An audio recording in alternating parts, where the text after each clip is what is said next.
When you go to sleep, lock the door, and make sure to not let the demons in.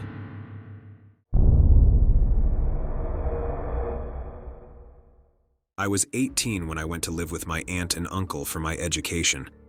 Their house was small, with a long hallway ending in a washroom. It was an old house, built by our great-grandfather and passed down through generations. There were 3 rooms at one end of the hallway. My aunt and uncle occupied one, and the other 2 were for us kids. My cousins had an odd rule. They insisted that I should use the washroom before bed when everyone was still awake. After lights out, they warned, I should never venture past the kitchen towards the washroom. At first, I thought they were just trying to scare me, playing some kind of joke. For a week, I followed their rule.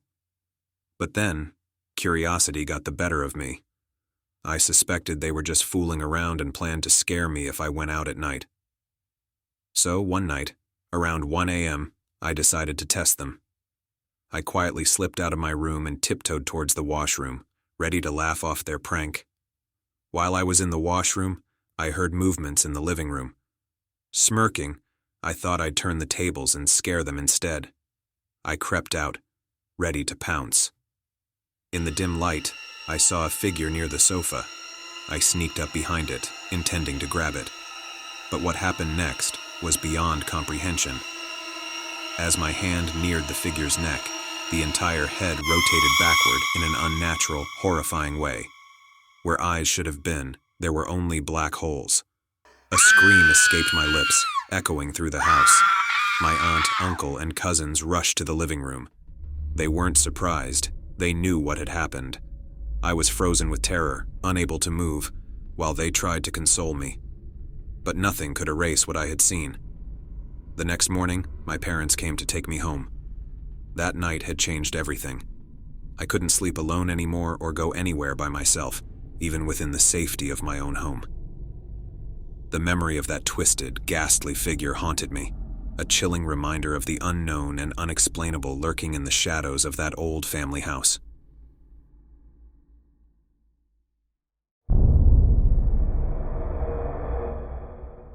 I'll never forget the night that changed my beliefs about the supernatural.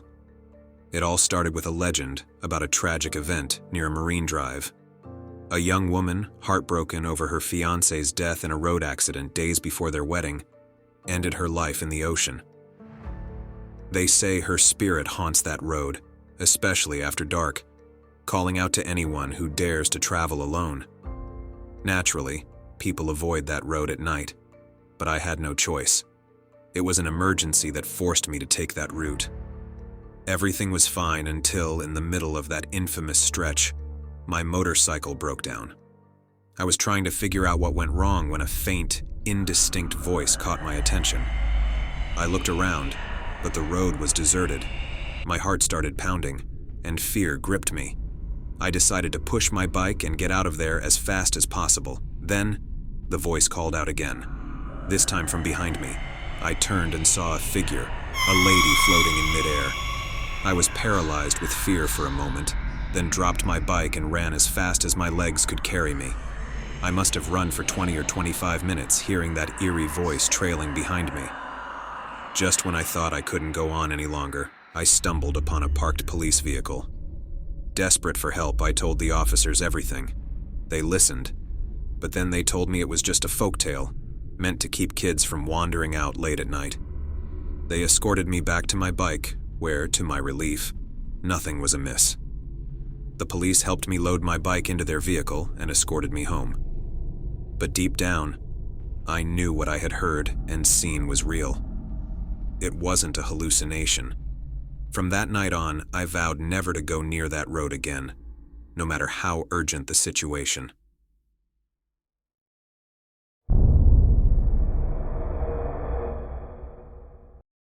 There's a night engraved in my memory, a night when my friend and I faced something truly unexplainable. We were on a road trip, which we had been planning for a year. Our adventure took a turn when we decided to explore an old forest trail known for its natural beauty. As we drove into the dense forest, we started feeling unease. The trees seemed to whisper, and we felt presence of something unseen. We laughed it off, thinking the isolation of the place is causing this feeling. Suddenly, our car's headlights flickered and went out, plunging us into darkness. The engine stalled, refusing to start again. Stranded in the dark forest, we tried to stay calm, joking about how this would make a great campfire story. Then, something extraordinary happened. We heard a soft humming, like a lullaby. It seemed to come from all around us. I felt a mix of fear and wonder. My friend, who is usually skeptical, was silent, listening intently. The humming grew louder, and through the darkness we saw a faint glowing figure moving between the trees. It was a surreal sight. The figure seemed to be a woman, surrounded by a soft light that made her look like she was part of the forest itself. We stood by our car, unable to move. The figure stopped and seemed to look at us, and then, as if acknowledging our presence, it slowly vanished into the trees. The humming stopped, and the forest fell silent. After a few moments, our car's headlights flickered back on. The engine roared to life as if nothing had happened. We drove out of the forest, not speaking much, each trying to make sense of what had happened. After we were back on the main road, we finally talked about what we had seen. We couldn't explain it, but we both felt it was a peaceful, almost protective presence. Maybe the spirit of the forest, or a guardian of some kind. That experience stayed with us, a reminder of the mysteries that lie just beyond the reach of our understanding.